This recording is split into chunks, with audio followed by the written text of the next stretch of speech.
Hello student, welcome to my YouTube channel Rohit academy. Student, आज हम इस वीडियो में आप लोगों को बताएंगे क्लास 11th का आप लोगों का ये पेपर है। सब्जेक्ट आप लोगों का केमिस्ट्री है, यानी कि रसायन विज्ञान आप लोगों का विषय है। त्रैमासिक परीक्षा का ये आप लोगों का पेपर है।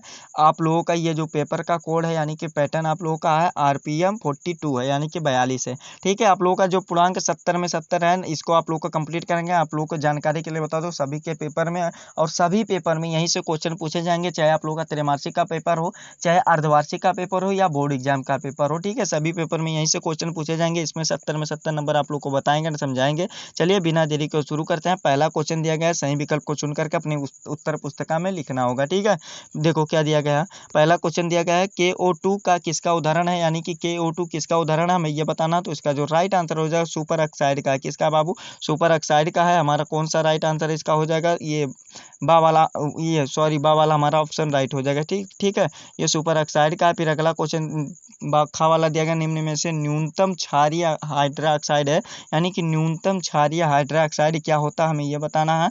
तो इसका जो राइट आंसर हो जाएगा, इसका हमारा ए वाला ऑप्शन राइट हो जाएगा, MgOH2 हो जाएगा। ठीक है, ये हमारा ए वाला ऑप्शन सही हो जाएगा इसका।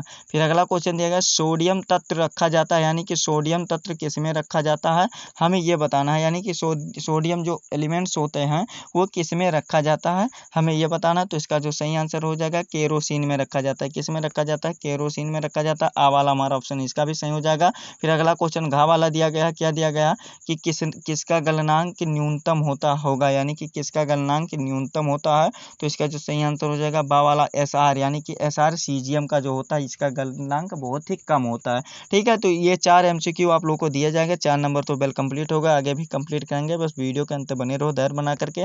दूसरा क्वेश्चन दिया गया, खंड सभी खंड कीजिए, यानी कि सभी खंड को करना अनिवार्य रहेगा। ठीक है, इसमें से पहला क्वेश्चन देखिए क्या दिया गया है। पहला क्वेश्चन दिया गया है हमारा कि पहला क्वेश्चन का वाला दिया गया है, भारी जल का अणुभार लिखिए, यानी कि जो भारी जल होता है उसका अणुभार हमें लिखना है। तो देखिए इसका इसका जो आंसर लिखना होगा किस प्रकार से कि भारी जल का जो अणुभार होता है 20 होता है, यानी कि कितना होता है? 20 होता है। और ऑक्सीजन का परमाणु भार 16 होता है, नहीं 20 होता है। और ऑक्सीजन का परमाणु जो योग है, और जबकि साधारण पानी का अणुभार 18 होता है।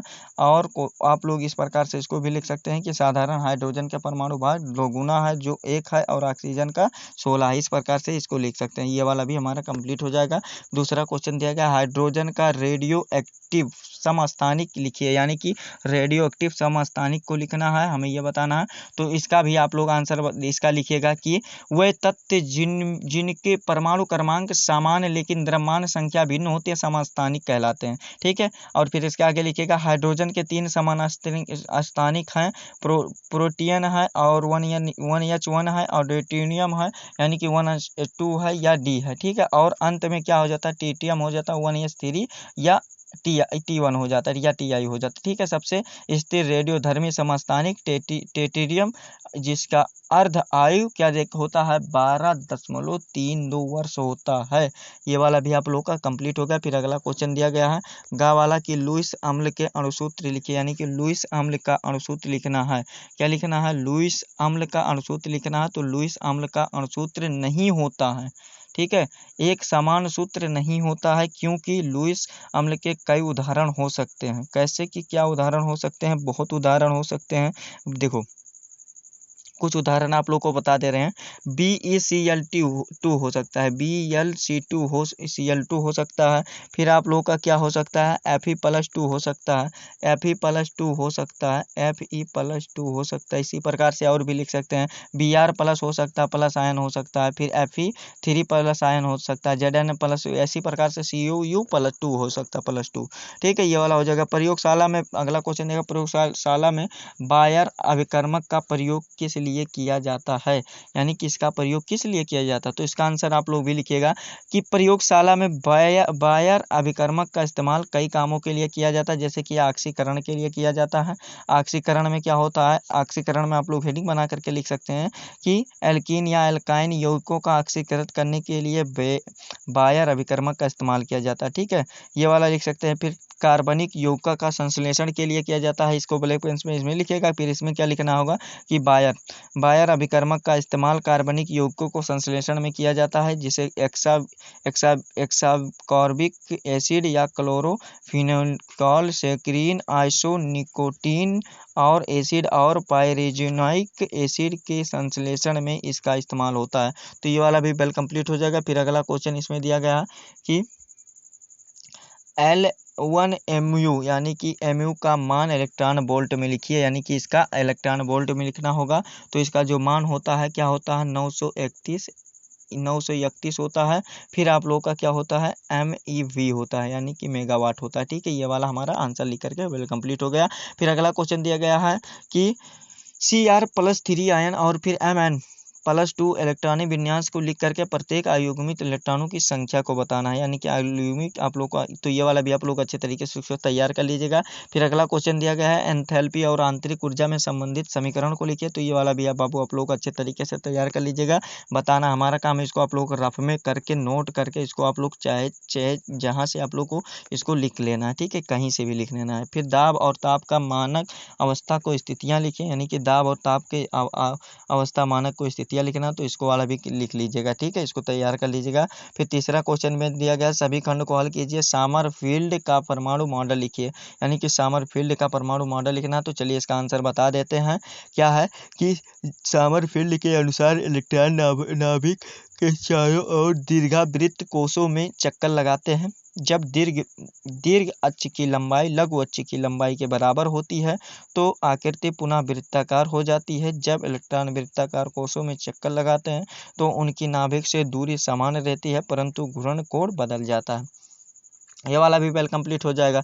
फिर अगला क्वेश्चन दिया गया है, क्या दिया गया है कि मूल कण प्रोटॉन के लिए आवेश तथा द्रव्यमान का अनुपात ज्ञात कीजिए, यानी कि द्रव्यमान का अनुपात ज्ञात करना। तो ये वाला भी अच्छे तरीके से तैयार कर लीजिएगा। बाबू जितना भी क्वेश्चन बता रहे हैं सभी आप लोगों के इंपॉर्टेंट है, वो अर्धवार्षिक परीक्षा के लिए भी, त्रैमासिक के लिए और वार्षिक परीक्षा के लिए भी। ठीक है, अगला क्वेश्चन दिया गया निकाय के एंथैल्पी परिवर्तन तथा आंतरिक ऊर्जा परिवर्तन संबंधित समीकरण को लिखिए। तो ये वाला भी अच्छे तरीके से तैयार कर लीजिएगा। घा वाला क्वेश्चन दिया गया कि S8 तथा H2S2 और O8 में ऑक्सीकरण की यस की ऑक्सीकरण संख्या ज्ञात कीजिए। तो ये वाला भी अच्छे तरीके से तैयार कर लीजिएगा।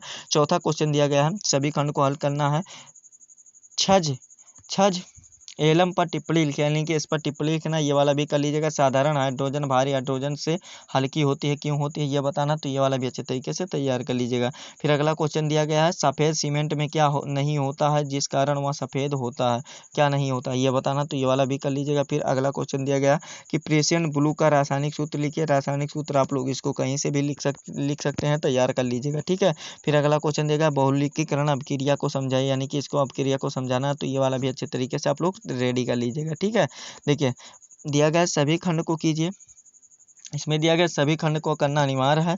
देखिए क्या क्या क्वेश्चन दिया गया है कि पोर्टलैंड सीमेंट में प्रयुक्त क्या दिया गया है घटकों के रासायनिक नाम और सूत्र और प्रतिशत संगठन लिखिए। आप लोग ये वाला भी कर लीजिएगा। फिर देखिए इसका आप लोगों का IPSC नाम लिखना है। क्या लिखना है IPSC नाम लिखना है।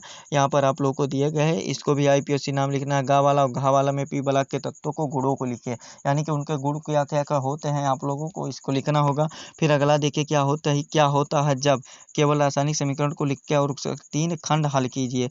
आप लोगों को 4 दिया गया। तो ये वाला भी अच्छे तरीके से आप लोगों को प्रिपरेशन सूत्र लिख करके आप लोगों को इसको रिएक्शन लिख करके तैयार जरूर कर लीजिएगा। ठीक है बाबू, तो यही आप लोगों का पेपर था जो आप लोगों को संपूर्ण तरीके से बता दिया ना, समझा दिया। ठीक है, आप लोगों को ये हमारा प्यारा सा वीडियो कैसा लगा है कमेंट करके जरूर बताइएगा। हाँ, अगर आप हमारे चैनल पर नए हो तो चैनल को सब्सक्राइब कर लीजिएगा, बेल आइकन को दबा दीजिएगा। और इस वीडियो को बाबू क्लास 11 के यानी कि कक्षा 11 के जितने भी स्टूडेंट हैं उनके पास अधिक से अधिक जरूर शेयर करके पहुंचा दीजिएगा। ठीक है, चलिए आप लोगों से मिलते हैं हम नेक्स्ट वीडियो में नेक्स्ट टॉपिक के साथ। तब तक के लिए जय हिंद, जय भारत, वंदे मातरम।